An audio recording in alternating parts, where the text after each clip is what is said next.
Good morning and welcome to Church on the Net. I've been watching War Room, which is an incredible movie. I would encourage you to watch it. But and it's not the one about war. It's the one about this young an older little black lady and how she approaches God, and her war room is her prayer room.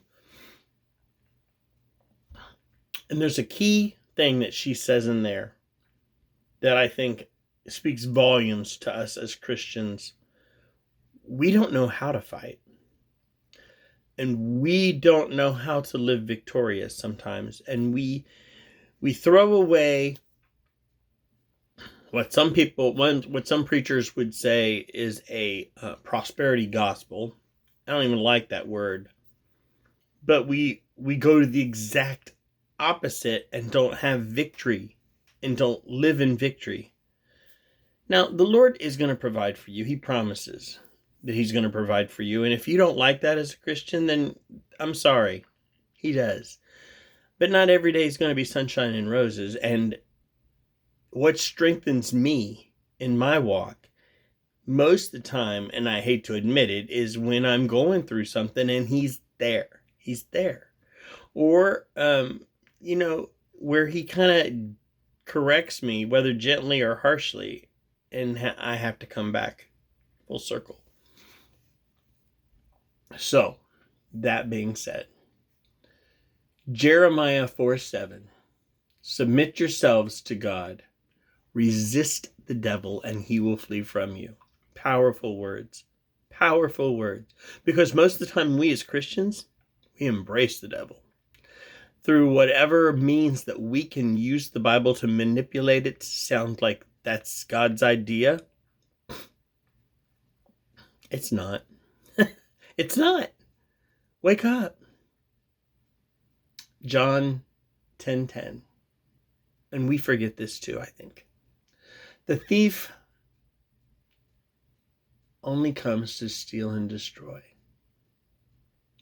But I have come that you would have life, and have it more abundantly. Are you having life? Are you having life today? Or are you living under the condemnation that comes from the evil one? Because he is set out to destroy you. Christians, wake up. Wake up. I hear all this excitement these days and all this hate around a virus, around a division, a racial division, around a governmental division, and any kingdom divided against itself will fall. So people, we're doing it to ourselves. We're fighting internally. Lost a couple friendships just because of a political stand that I take, because they can't handle it. And here's the thing: if you don't want to be an acquaintance or a friend because of a political stand that I have that doesn't agree with you, then I'm sorry. Goodbye. Yeah. It's time to focus on the things that are important. It's time to raise up and bring God back where he belongs in our country, in our lives. It starts with us. Submit yourselves to God. There's a word in there that we hate. Oh my goodness, do we hate this word? Submit. Submit yourselves to God. Resist the devil, and he will flee from you. Instead of running from God until you fall flat on your face and come back,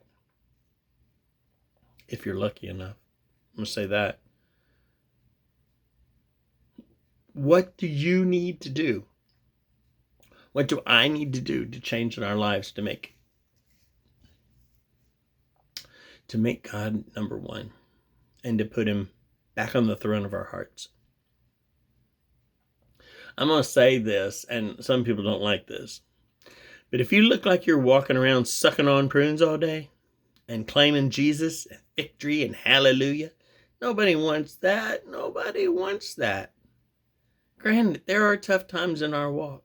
There are tough times in our walk, but there's more joy for me than there is tough times. If you're walking around sucking on prunes, who wants to live like that? And is that a real testimony of who Christ is in your life? Submit yourself to God. Submit yourself to God. Resist the devil, and he will flee from you. Life is not a bed of roses, but life is so much better living with him than without him. I am not perfect. Just ask my family. Ask my close friends. I make mistakes all the time. I don't maybe share them all the time on everywhere with everyone, because I have a circle of mighty men, and I have a good family, and I have my prayer warriors. You know, that's what I need. That's what you need. It breaks my heart when we go through the mentoring program. I use this phrase when we talk about leaning. Who do you have in your life that if tomorrow you became paraplegic and couldn't use your arms and legs, gentlemen, who are the men that you have in your life other than family? Can't be family. Other than family, who are the men in your life that would take care of the nasty details of life with you and still treat you with love and respect? And I hear over and over again, I don't have anybody. And that's sad. That's sad. But that's where we are in our society today. Find your mighty men. Come and talk to me about deeper level mentoring in the program. I'll talk to you about it. Learn how to find those mighty men in your life. It's a ministry, so it's free. It doesn't cost you a penny. In fact, I don't let people support the program unless they believe in it. Because it's got to be the right way. God will provide. Who are you today, and what do you want to be? Are you happy with your life? When you sit down by yourself at the end of the day, and you're done looking at yourself in the mirror, and you're done posting movies, and you're done with everything else, and when you sit down and you're by yourself, do you like you? And if you don't, then we need to change that. We need to change that. Submit yourself to God. Resist the devil, and he will flee from you. And know that the devil, he comes to steal and seek and destroy. And the Lord comes to give you life. L-I-F-E, life, and give it more abundantly. But he will not force it upon you. You have to want it. And it's not just something easy. You have to fight for it. You have to fight for it. I want to leave you with this verse, and it's one of my favorites. There's a song with it. And actually, I don't think I'm going to give you 28, but Lamentations, clear back in the Old Testament, Lamentations 3:22 through, I think 27 actually is. The steadfast love of the Lord never ceases. His mercies never come to an end. They are new every morning. Great is thy faithfulness, O Lord. Learn to abide in the Lord. Learn to fight. Rise up, men of God. Rise up, women of God. Be the people he created you to be. Live your destiny. Stand for truth. And abolish the evil. It only comes to destroy you. I love you all. If you have any comments, reach out to me. God bless you, and have a great, great Sunday.